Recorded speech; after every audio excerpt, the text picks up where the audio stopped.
Alrighty guys, we're back for Sticky Mono Black, and this is a Foundation Standard Brew, and I'm Red Cat. Let's briefly go over the deck, then hop right into some ranked.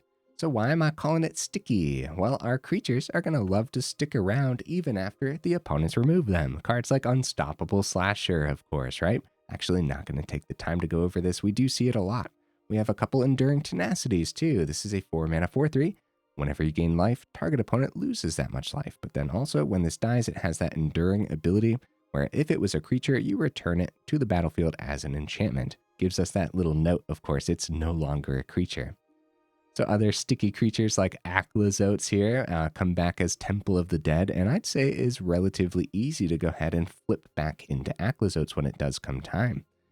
But we're going to be making our other creatures that aren't just automatically coming back. We're going to make those sticky as well with Fungal Fortitude. All 4 of them packed in. The 2-mana enchantment aura with Flash.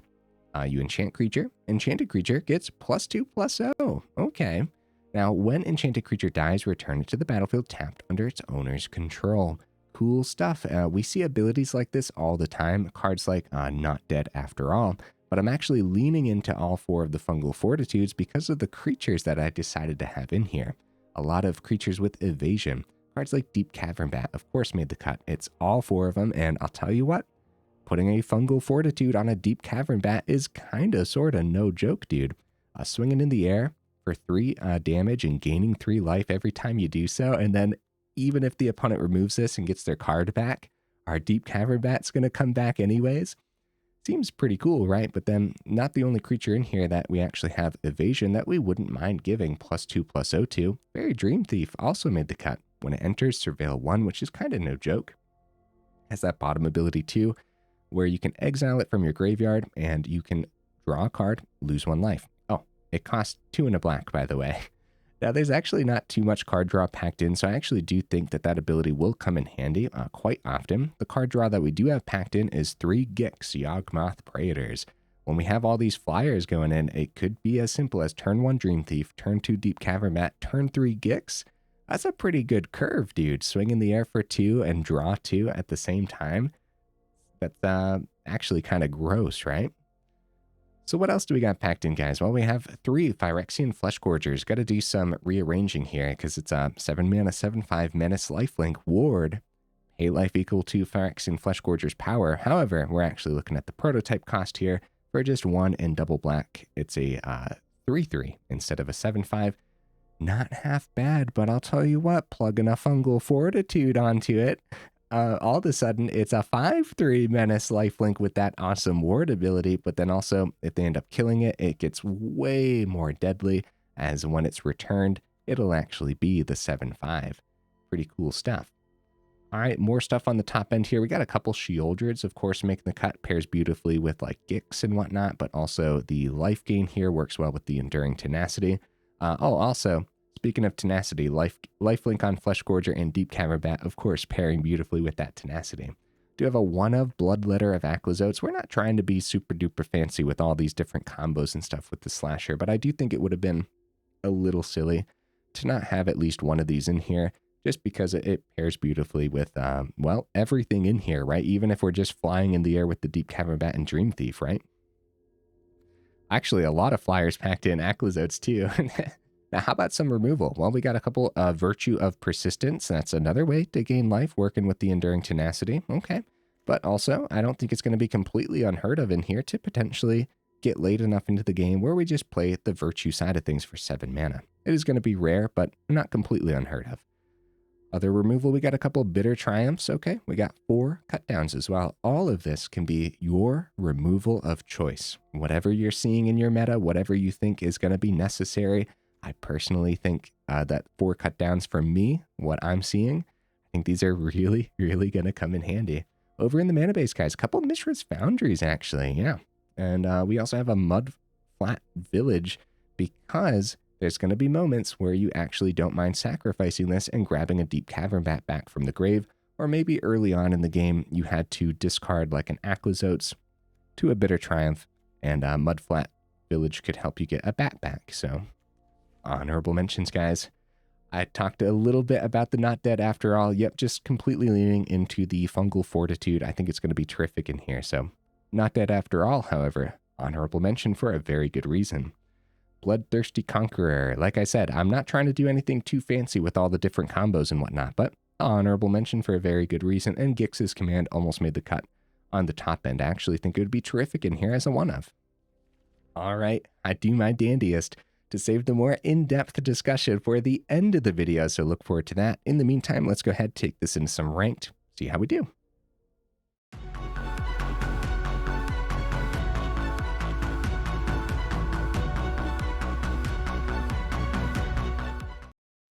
All right, we'll see if we can get right into that first game. In the meantime, what am I expecting from the build?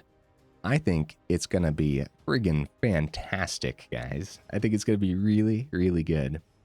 Oh, there we go. We found an opponent. That took a while for some reason.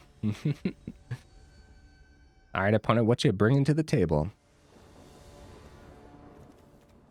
Opponent goes first, unfortunately. Yeah, we'll give it a shot. That's a lot of mana, but we have a lot of mana packed into this deck, so... Sanctifier. Ooh. A 1-drop. Awesome. Virtue. We should probably keep removal, right? Especially since they just... Okay, yep, they get the 1 through. Snarling Gorehound. Okay. So the Orzhov raise the past then, probably. Instead of removal, then, we'll go right into Deep-Cavern Bat. See what's in their hand. Ah, raise the past. Hello. Oh, they have islands in here, too. So, Esper raised the past. Start swinging in the air. Fleshgorger's probably going to be pretty darn good here.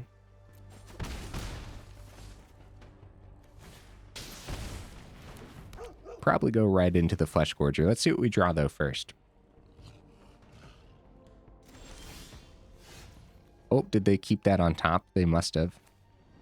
Oh, yeah, with Enduring Tenacity coming down on 4, it's definitely Fleshgorger for the turn. Yeah. Swing in the air because I don't plan on blocking. Fleshgorger, come on down. All right.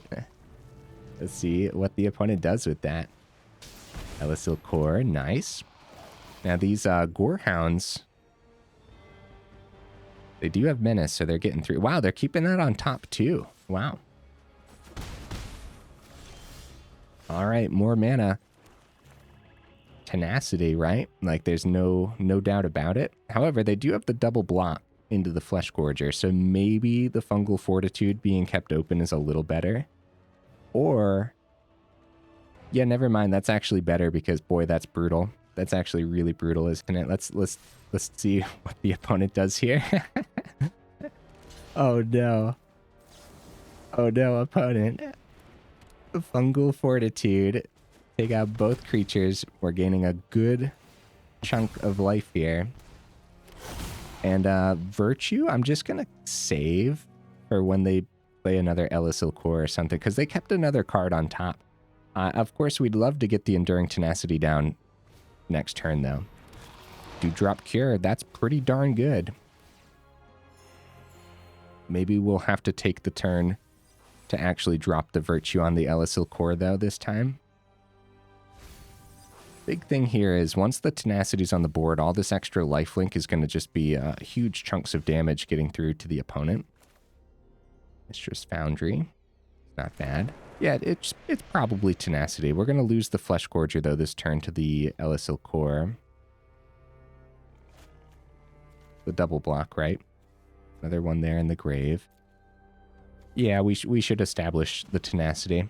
It's extra damage from the Deep-Cavern Bat swings, too, so... Yep, they go for a double block. Unfortunately, Fleshgorger does not have trample, but it still gains 7, and then they're going to lose the 7 anyways.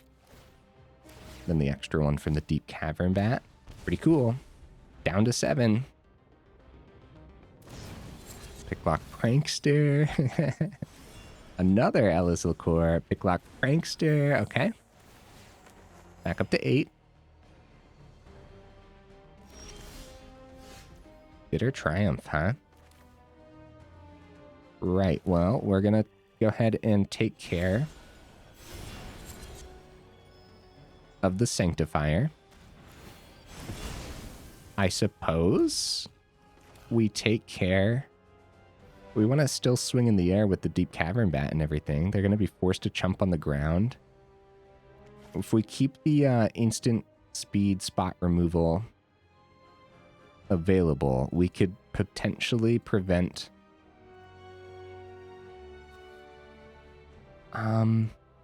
Yeah, they're not set up for the going infinite yet in the grave, right? So I think we're okay to spot remove the Prankster. I think. Unfortunately, not enough mana to power up the Foundry. Okay, they block the Tenacity. I think we should be a little bit concerned that they're going to bring back everything and just gain a whole bunch of life. It is. It's Erase the Past. Yep.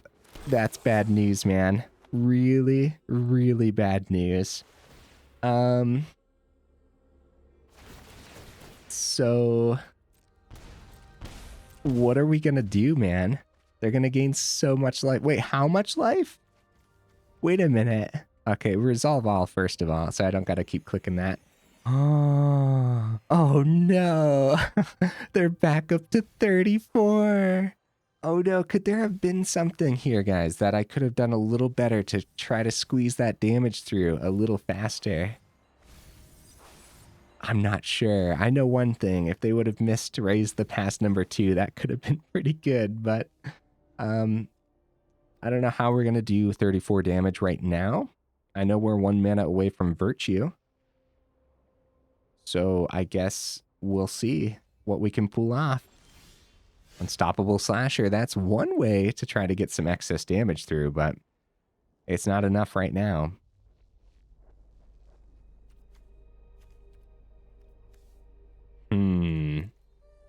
Well, crap, huh? I guess we don't have any swings. Picklock Prankster blocks in the air. We could go Dreamthief, try to draw. I think we're probably just going to have to block next turn, though. Okay. Unstoppable Slasher. It's going to have a rough time actually getting damage through, though. Oracle of Tragedy. So when it enters or dies, they get to choose one of these. So they're going to re-add the Dewdrop Cure and the Raise the Past back into their deck list. This is actually a really neat version of this, isn't it, guys? I think this is heavily leaning towards the opponent after they got the second Raise the Past, but we'll see. We might be able to pull something off. Might be able to. They go swing with the Prankster since it has Vigilance. They're swinging with... oh, keeping the Elemental Core back. Okay, let's... I guess we'll get some blocks. I guess we'll go for some blocks. I don't know, man. I don't know. Wait, I didn't need to power up the Mishra's Foundry. Yeah, I didn't need to do that. Although... I guess we could double block over here then without one of them dying maybe, and then we can block the Oracle of Tragedy, I guess. They're getting 3 through. Yeah, without our Dreamthief or a Deep-Cavern Bat dying, I guess that works, right? So then, going down to 19. Draw a card, then discard a card. Malia. Okay, dude. Virtue gets the Prankster out of the air, but Elemental Core is a better target, obviously, but then what's stopping them from playing another Raise the Past when it comes time? I don't know, man. I don't know. I think we have to get the target out of the air, though. Opponent goes down to 34. We go down to 20. And start swinging in the air. Elemental Core, though, trades into the Slasher now. Could also trade into the Tenacity. I guess they don't really care where anything trades because their plan is to bring it all back anyways. I'm actually going to keep Mudflat Village as the open card here. Ah, never mind. We're in danger no matter what, aren't we? We really are. They're too high of life, and there's nothing stopping them from doing this whole thing on loop. Oh, that's a good double block, though. We do get some damage through. Mishra's Foundry out of the equation. Unstoppable Slasher being sticky. It's coming on back, but with some stun counters. Yeah, I think if we're in danger no matter what, we might as well. Yeah, nothing stopping them from continuing the loop. Oh, no. Oh, no, guys. All right, well, we're going to do our best to let them play this out because I think they're going to have lethal here in a couple turns, and I want to go ahead and see more off the top as well. That's pretty brutal, man. It really, really felt like it was heavily leaning towards us until that Raise the Past. That's one of the reasons why we're seeing so much more Raise the Past, right? Because it's kind of no joke when the deck is built around it. Like, this is incredible. Look at how many.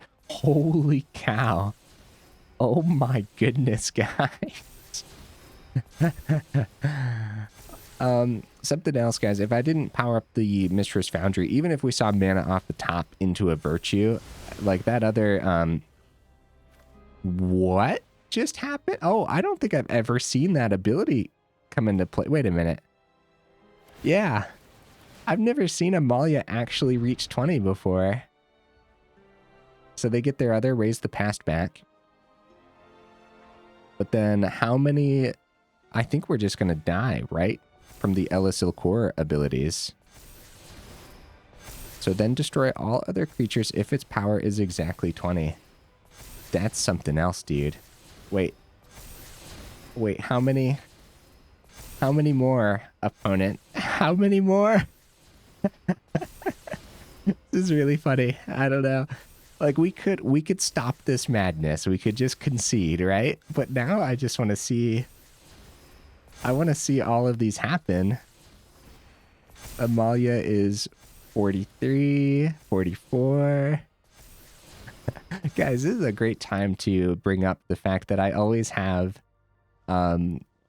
timestamps down in the description at the bottom of the video. You can mouse over it and actually see the different chapters, right? You can always feel free to skip ahead. I tend to like to play out all of my matches.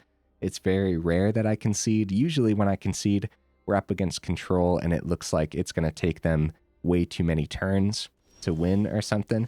So we survived. I'm surprised the Elemental Core damage wasn't going to get us there. It was mana off the top, but again, if we took the whole turn and we actually had the Mishra's Foundry for the Virtue, we were still going to die to a 46-46 Amalia here, so it's more mana anyways. Hey, good game, opponent. Go ahead and get that fun swing on in. Okay, thank you, opponent, because if they dropped the other Raise the Past, we were about to have to concede, right? It would have taken way too long. I actually did have fun that game, although brutal, right? Very brutal. Because we were almost there, so close. If there was actually, there could have easily been a moment where I just didn't opt for damage on a single turn or something. There was that one turn where I didn't play the Enduring Tenacity out right away, right? So maybe that was the turn. I don't know. That's one to go back and watch and potentially find out if I should have been more aggressive in that game. I like this hand. I like this hand a lot, especially for going first. I'm going to keep Virtue. We don't know what we're up against. Novice Inspector. Okay. We could probably hit that. I mean, while we have it, I guess it's going to be the Blink build, right? Or something along the lines of the Esper Blink. Novice Inspector number 2. Outside of using the Virtue, we could have kept the Fungal Fortitude around. But I think this is all okay, right? Unstoppable Slasher. Let's start blocking on the ground.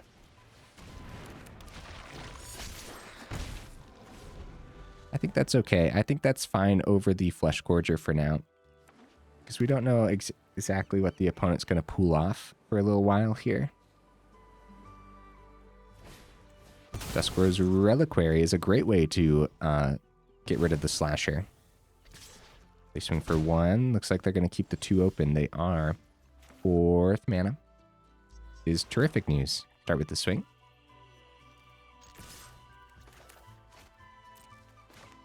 We're going to dump our hand onto the board. I hope that's not a counterspell, though. That might be a counterspell, guys. Do we play around it? Oh, Deep-Cavern Bat. I'm going to keep that on top. I like Deep-Cavern Bat for sure here. Especially with Fungal Fortitude in hand. Okay, it was just the clue open, so a Phyrexian Fleshgorger hitting the board. It's not too hard to remove when the opponent still has so much life, though, so hopefully we can actually get it to stick around. Depending on how much exile removal the opponent's playing, the Fungal Fortitude might not be that great anyways. Oh, wow. They just power up the Duskrose Reliquary. They don't swing. That makes sense to me. First things first, let's check out the opponent's hand. Oh, that's a lot of mana. And a Regal Bunnycorn. Okay, this is a little bit different, isn't it? They don't know we got Fungal Fortitude, so full swing. Fungal Fortitude. Go, go, go. Do not auto-assign. Holy cow. There we go. Make sure the Duskrose Reliquary dies. They go ahead and get the Zoetic Glyph ability.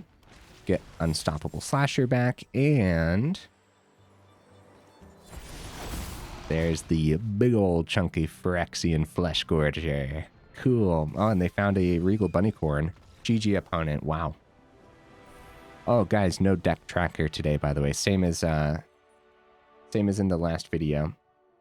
Did I have fun? Are you kidding me, dude? Yes.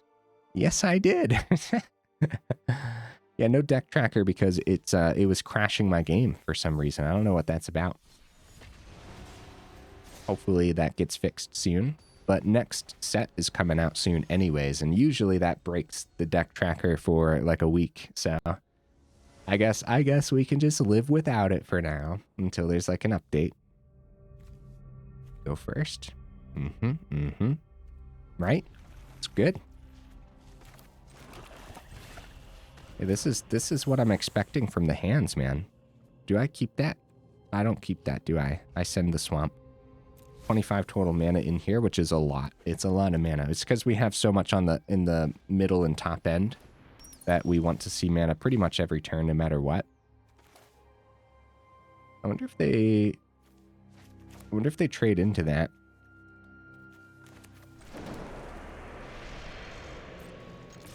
I think I accept that trade. They do not accept that trade. Yeah, it makes sense because they're just going to gain the life back anyways. So depending on what they're doing.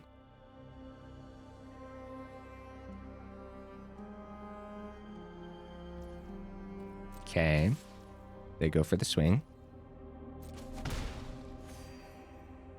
I wonder if Gix will get to come down. Deep-Cavern Bat. They got to take the Bitter Triumph. Other words, we'll just use Bitter Triumph right now. Oh, we could just use it right now, but I think I'm okay with them. No, never mind. I'm going to use it. I'm going to pay the 3 as well. Yeah, I'm going to play Gix, and I want to actually get the swing in the air with the Dreamthief to draw a card. We're taking a lot of damage here, though. Also, they get to scry since they lost the Deep-Cavern Bat for the turn. I think all that's okay. The draw on the Gix is better than the Slasher right now because we have the draw on the Gix, right? They're not holding back. Or they could hold a blocker back. They do not. Amalia gets a boost. That's good for them. Okay, Mishra Foundry number 2 is not terrible. I think we have a full swing because I doubt they double block here. But guys, We're in danger, dude. This is another Raise the Past deck list.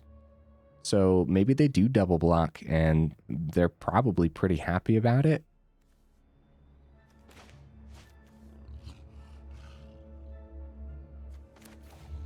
I'll hold back on that for now. 1 second, opponent. I'm thinking, buddy. I'm pretty sure they double block on the ground, right? Because Raise the Past is probably in their hand anyways. Or we have to expect it to be. So before playing anything, we start with the draw.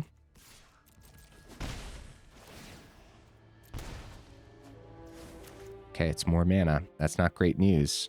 I think it's going to be Unstoppable Slasher then. With Amalia and everything on the board. I'm very glad that we sent that Swamp earlier on the Surveil, because this is a lot of mana. Okay, their Explorer luckily isn't boosting the Amalia yet. Uh-oh, our Phyrexian Fleshgorger is out of the equation.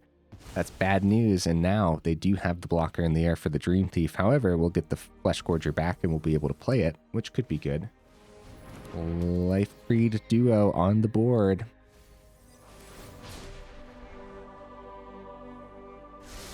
All right, they keep one on top. Oh, Aclazotz is really good, man. See, any blocks...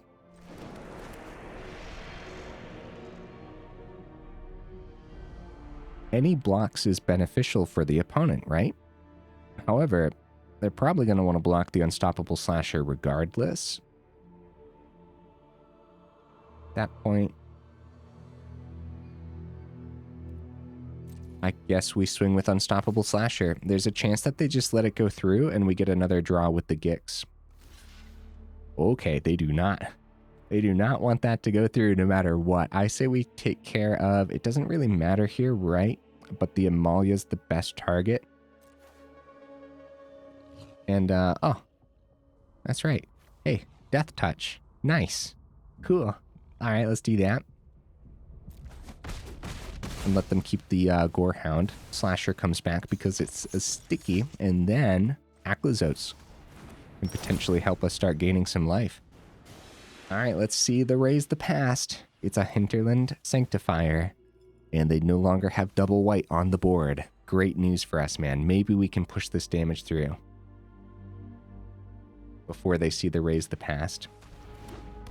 Starscape Cleric. They don't have enough for the Offspring. They keep that on top. That should be very concerning, guys. Whenever we see them keep something on top, right? They pass it back, it's more mana. Oh no. Usually we're gonna want a lot of mana. Based on the fact that they kept that on top, I'm pretty sure the opponent is about to have a field day with their blocks, right? So we could still try to get a card draw off of Gix. Maybe we get one through, probably not. I'm pretty sure they're going to have a field day with blocks, yeah. So maybe we power up the Mishra's Foundry, swing for 4 on the ground too. Now we'll try to get one through. Maybe Foundry can be a blocker then instead. Speaking of a blocker, I'm finally just going to swing with the Gix as well. See what happens here. Oh, holy cow. I wonder what's on top of their list. The card in hand was the Raise the Past. Maybe it's not on top, right? Maybe. They do block wide here. It's on top. The second Raise the Past is definitely on top, guys. I'm going to take the damage. Oh, no, they full blocked. Yeah. I don't know what I was thinking there, honestly. So, 7 mana Fleshgorger next turn. Let's draw with the Dreamthief and see if we want to do 3 mana Fleshgorger. Down to 12. Yeah, 3 mana Fleshgorger, I guess. That's a lot of mana, guys. This is an unfortunate amount of mana in the top 16 cards. All right, let's see what that card on top was. It was Raise the Past. Yep, we knew it, guys. We knew it. Oh, that's brutal. Yep. So 6 mana on the board, 3 in hand. That's 9, 10. 10 lands in the top 16 cards, guys. We do have a lot of mana packed in, don't get me wrong, right? Like, this is not a 23 mana list. I'm pretty sure, though, it's a list that we still want to have 25. With Elesil Core around, dude, that's rough business, man. How are we gonna... Are we ever gonna be favored against these Raise the Past deck lists with this list in particular? Because we're not going fast enough. We're getting into that mid-game, right? And once we get into that mid-game, all the excess removal that we've been using or anything like that, our creatures don't stand a chance once their board state goes wide. They have blockers for days to successfully block all of our flyers. I don't know, man. Somehow we have to go fast enough for them to miss the Raise the Past. I'd say we are not favored against this one at all. Oh, we're also low enough here for the Elesil Core to deal the excess damage. Oh no, it's I'm sorry guys, I wasn't paying any attention. Good game, opponent. I forgot to drop the GGs because they actually had the infinite combo on the board already. With the Life Creed duo, whenever wait, where am I? Where's the infinite combo at? Okay, Starscape Cleric. Whenever you gain life, each opponent loses 1 life. Well, maybe it's not an infinite combo and I'm just like, either way, the Starscape Cleric is going to do a whole bunch of damage with the Sanctifier and the Elesil Core. And the Life Creed duo as well. I don't know why I was thinking it was an infinite combo, but I might be missing something there. Something I'm not thinking about. Guys, we're about 30 minutes in. We're going to keep going, man. And while I have you here towards the end of the video, or middle-ish end, right? Make sure you check out that description where we do have that Discord link as well as that Patreon link too if you're interested in supporting the channel that way.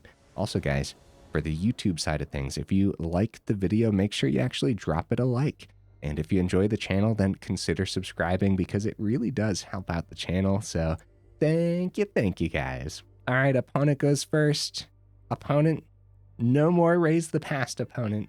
No more. We've tested the deck list enough against the Raise the Past. I've deemed us unfavorable against that list. Let's see something else today, huh? It's a swamp. I'm okay with a mirror match because it's not an exact mirror match for sure. I know that much. I've never seen anyone play with Fungal Fortitude. So human Mosswood Dread Knight. Okay. Golgari. It's not the greatest cut down target, but like I have mana open. I don't know. Maybe they don't activate the ability next turn. What do you guys think? Is that okay to just cut that down while we have the mana? Wow. Unfortunately, we have to take the cut down. Unholy Annex would be a pretty good one. There we go. I was trying to highlight over it. That was weird. I'd say they play the Unholy Annex for the turn for sure. We have like really good curves. I feel like we curve out really nicely in this deck list. I probably should have started with the swing, but the opponent's tapped out, so. 2 cards in the opponent's hand that we don't know about. Unholy Annex, I would say that is dangerous for the opponent, but I suppose if they draw into their demon, Fungal Fortitude, cool. But we probably just go right into the Sheoldred. Sheoldred has a huge target on its back, because it kind of, once they play their demon, and they want to start gaining life from the Annex, Sheoldred kind of prevents that in a way, right? Fungal Fortitude's so good to keep open against Golgari, though. But, like, I mean, who am I kidding? It should be Sheoldred. Because Sheoldred's the target anyways. Fleshgorger still might have a chance of surviving the turn. Wow. It wasn't instant speed spot removal. Wow. I guess we might have just been overdue for some good luck. Fungal Fortitude. Wow. Wow. Holy cow, dude. I was gonna power up Mishra's Foundry, get the excess 2 through that way, but double Fungal Fortitude is just really good. See what they block? Oh, they have to block like Sheoldred. Fungal Fortitude. There you go, Fleshgorger. Fungal Fortitude. There you go, Deep-Cavern Bat. 8 damage. Beautiful. That's what I'm talking about, man. That's what I'm talking about. I mean, we should... Okay, yeah, let's talk about that. If we didn't see Fungal Fortitude, right? Then it still would have been 6 getting through from Fleshgorger with the Fortitude and the Deep-Cavern Bat because they block the Sheoldred because it's the chunkiest card on the board, right?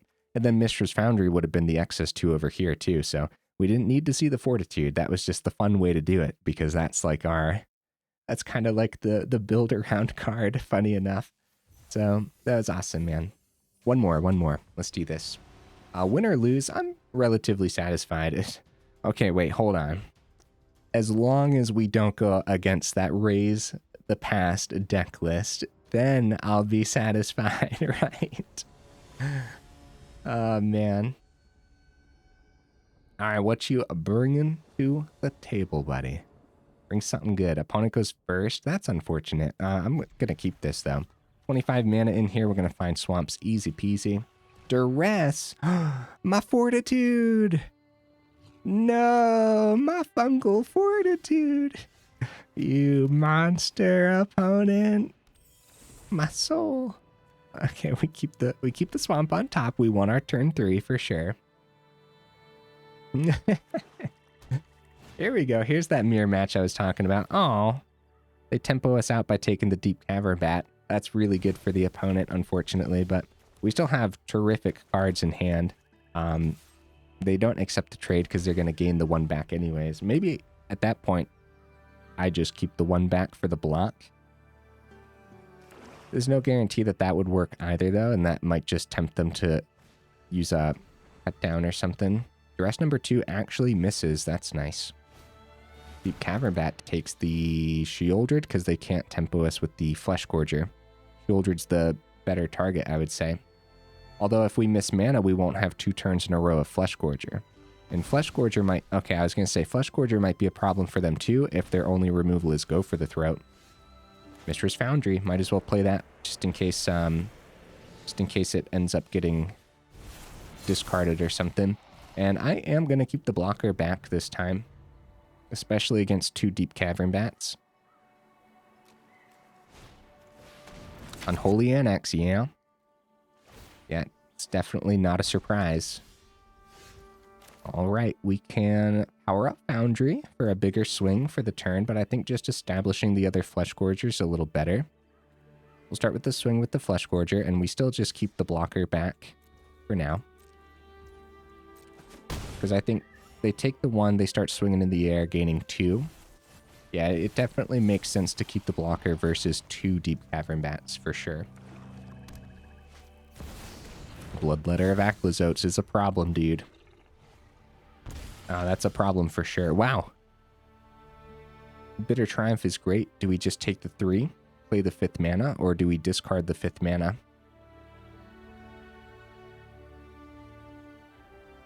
We can power up Foundry if we take the 3, but I am very concerned about taking 3 here, guys. I am, but I think we'll be okay. Let's do this.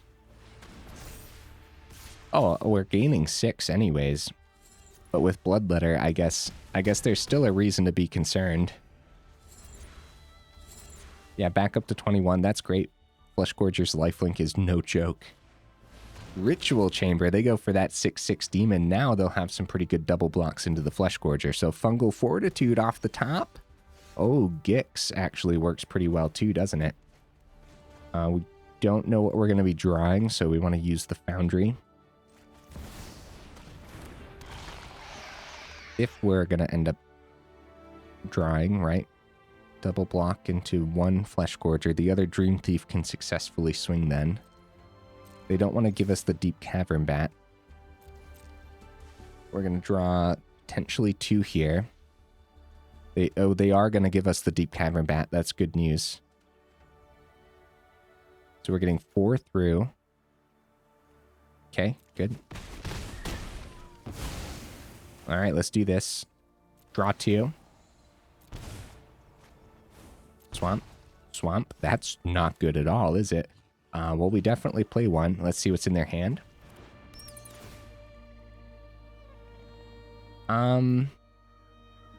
So... Unstoppable Slasher, of course, is a problem. But so is Go for the Throat. And they could just go for the throat, the Deep-Cavern Bat, play the Unstoppable Slasher anyways. So I guess that's the grab. Yeah, with Gix on the board, we kind of want to keep Gix on the board because this could be our only way to keep up with the Unholy Annexes. I'm surprised they played the Duress. With 6 mana open, they could have played the Slasher and opened the other Unholy Annex. Oh, they go for the 5 mana 6/6, something I completely overlooked for the turn. Now their double block into the Fleshgorger is really, really good. We see our own Unstoppable Slasher here. Again, another turn where, I'll tell you what, Fungal Fortitude would have been no joke the last couple turns. So, double block into the Fleshgorger. Block into Gix. Do we just full swing? Are we about to be in danger no matter what, guys, because of the Unholy Annex? I apologize, opponent. I'm thinking, buddy. This is a really, really tough decision. I think this is like it's the turn, right? This is where the turn could turn the tides. All right. Full swing. Let's do it. Not with the Foundry, though, because I plan on playing Sheoldred with the Deep-Cavern Bat if they block. Looks like we get Fleshgorger through. They want their Go for the Throat back. 4 getting through down to 6. They go back up to 10 next turn if they do the Unholy Annex. So they keep the Deep-Cavern Bat because they don't want to give us Sheoldred. Makes a lot of sense here. Go for the Throat does not hit the Phyrexian Fleshgorger, so... No, not more... No, okay, okay. Whew. I thought it was going to be more mana, too, for some reason. Okay, so Swamp, Deep-Cavern Bat. Take the Go for the Throat again, right? We're still in danger, though, guys. We really are. Oh, yeah, and then we wouldn't have had enough to power up the Foundry and get everything down. Yeah, that made sense to wait because we never knew what we were going to draw on the Gix. All right, I think this can heavily lean towards the opponent this turn, guys. So let's see it. Unholy Annex just being just this huge value card that our deck does not utilize. They call Zombie on Cavern of Souls for the zombie in hand, I suppose, right? Yep, Unholy Annex. They're going back up to 10. Their own Unstoppable Slasher coming down. Still got 1 card remaining. It's a Duress. They have all 4 Duress. And all 4 of them are out of the build. Okay. Yep, we're in big danger, guys. We need to see more. The Cavern Bat isn't terrible, I suppose, but what the heck do we do here, man? Now it's just Slasher into Slasher. If we can get the Dreamthief through, double block into Fleshgorger's terrible. And every turn they're going to be gaining 4, and we're going to be losing 4. All right, we swing with the Slasher, and I'm pretty sure they just block with their Slasher. Yeah. All right, well, that's not good. Let's go ahead and get the Deep-Cavern Bat down, see what we can get here. It's 2 swamps. That's good news at least, right? But they're going back up to 14. I don't know what we could see, guys. I really don't. Deep-Cavern Bat.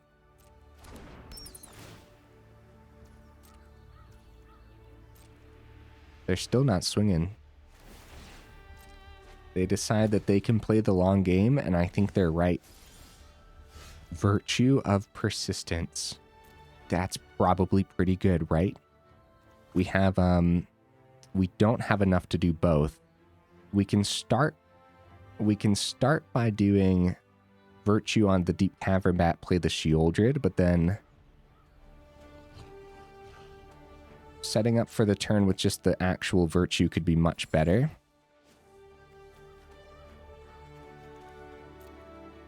Now we can do that next turn, and I hope I'm right. I hope that it's okay to do that on the next turn. Because now if they pop the Sheoldred, that's another card we can actually bring back. And Sheoldred's like much better. If we just establish this, they're going back up to 18. But with Sheoldred on the board... Okay, no attacks, end turn. With Sheoldred on the board, we're actually keeping up pace with the Unholy Annex as they draw their cards, right? So, Archfiend of the Dross. Some more removal off the top would be really good too. Nowhere to run. They're going to take the Deep-Cavern Bat, grab the go for the throat, the Sheoldred. We're in danger, dude. We're in so much danger. Sheoldred. Going down to 13. Then they're going back up to 16. They do decide that it is time to swing, and we do chump. They got the Archfiend and their own Deep-Cavern Bat. I say we chump while we have the chumps, guys. It's very unfortunate, but... So, see, in this turn, had we have just gone Virtue of Persistence, this would have been even more of a devastating turn. Down to 10, but we didn't take the 12, right? So... Alright, they're back up to 16. I don't think there's going to be a way through, but there might be something.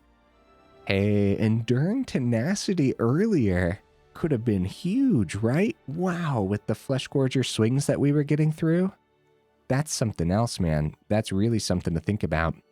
All right, let's start with the draw on the Dreamthief, because we could find some removal for the Archfiend. It's just going to be mana, though, guys. Ah. Well, Enduring Tenacity, and we might as well swing with that Fleshgorger, because we can't block all the demons flying in the air anyways. They do have a good double block, where we just take out the Deep-Cavern Bat. But then we get the 3 through anyways, thanks to the Enduring Tenacity, but we lose another 2 from the Archfiend. Rough stuff, man. Yeah, they were able to, their engine was just turning a little bit better than ours this time around, but I don't know. I really do believe, I think this could have gone either way. Good game. And maybe I could have played it out a little better too, honestly.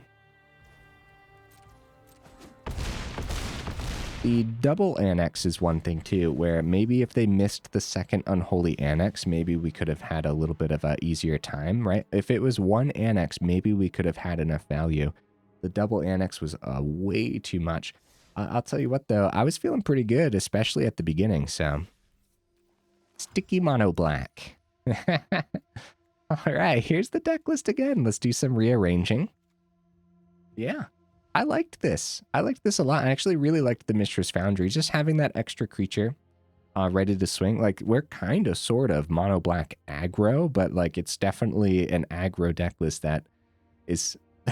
I shouldn't call it aggro, right? But it is. It's kind of trying to be aggressive at a little bit of a faster pace than other mid-range builds. So like aggro / mid-range, kind of sort of, right? I really like the Mishra's Foundry being in here, and it's not going to hold you up very often. The biggest thing it could hold you up is if you see both Foundries and your turn 4 wants to be a Bloodletter. But there's only one Bloodletter in here anyways. You're going to be pretty unlucky if that is the case, especially with all the excess mana we have. Mudflat Village didn't seem like it was going to hold us up at all, and I do think it would be worth the one of in here to potentially bring back a Deep-Cavern Bat from the grave or something too, especially if you end up flooding out. I think 25 mana makes a lot of sense. It's a very expensive deck list, and there's going to be a lot of moments where you want to do multiple things on the same turn or keep open a Fungal Fortitude. And since this isn't one of the cheaper versions of this spell, right? It's 2 mana. It's not one of the 1 mana fancy pants ones, right? That are just instants. But that being said, I think it's totally worth it. That extra boost, the extra 2 power, I think it's going to come in handy way more than you would ever expect. And another fun thing about that too is the opponents are never going to expect it, because when have you ever seen this? Ever. Outside of this channel, I suppose, right? So it's going to be a fun combat trick a lot of the times. And there's going to be a lot of moments too where you are able to plop this on a Fleshgorger that the opponent just paid 3 life to remove, and then Fleshgorger comes back as a 7/5. So yeah, and all that is me saying that we want a lot of excess mana, so that way we can keep stuff like that open. Or there's going to be a lot of moments where you want to keep open your extra removal spells too, right? I think that me saying your removal of choice at the beginning of this, I think that really matters, because it kind of feels like everyone's seeing a little bit of something different. And so your removal, whatever you think is the best, like for example, we saw Raise the Past twice today. I usually don't see that Raise the Past deck list. It is kind of rare for me to run into that. But there is a card that people are playing to help with that. And it's not just the Raise the Past. Anoint with Affliction, right? Exile target creature if it has mana value 3 or less. What this also helps against is cards like Heartfire Hero and stuff too. So again, yeah, me saying your removal of choice, that means something. That matters, dude. You have to play with cards that work against the meta that you are seeing. Anoint with Affliction could be a good way. If every other match is up against Raise the Past or other death-triggered abilities like Heartfire Hero, Anoint with Affliction is one to keep your eye on. We see some people rocking Disfigure. Target creature gets -2/-2 until end of turn. And every time I see this pop up, I always make the joke, oh, the opponent must be up against a lot of Heartfire Heroes, right? This is a very similar concept to Virtue of Persistence, of course. I do think Virtue is much, much better. -3/-3 for the extra mana, but also gaining 2 life is no joke. And then the gaining 2 life works well with the Enduring Tenacity.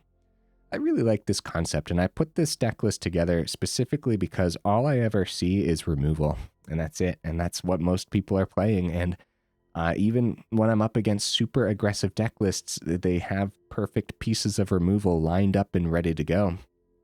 That being said, one thing that this deck list is not designed to deal with is Sheltered by Ghosts style deck list too, right? Outside of that, when they do have the Sheltered by Ghosts, what we're attempting to have is instant speed spot removal on the stack.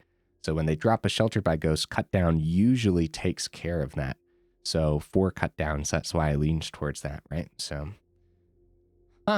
neat stuff, man. I think just having Fungal Fortitude on Deep-Cavern Bat and even the Dreamthief, just the extra evasion.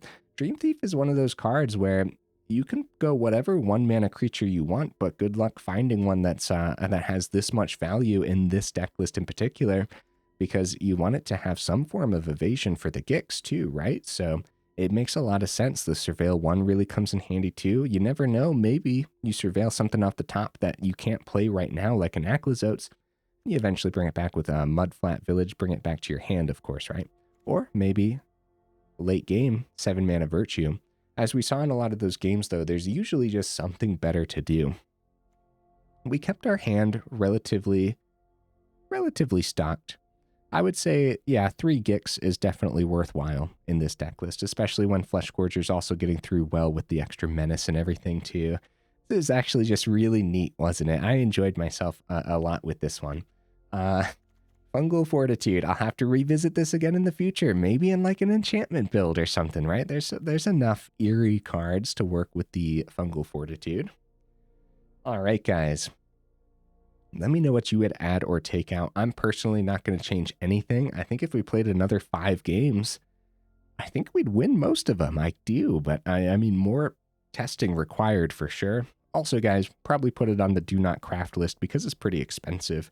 At that point, you're going to want to go ahead and base it on your collection, probably completely base it on your collection, right? Because what we have, Gix is a mythic, Phyrexian Fleshgorger is a mythic, Virtue is a mythic, Bloodletter is a mythic, Sheoldred is a mythic, Aclazotz is a mythic, right? Put it on the do not craft list, but if you got most of the cards already, do some trading out based on your collection. I think you could have a fun time with this. and you guys get back to me on Fungal Fortitude. If you do end up trying this card, right, it has to be like a specific build that is built to actually utilize the extra power and everything.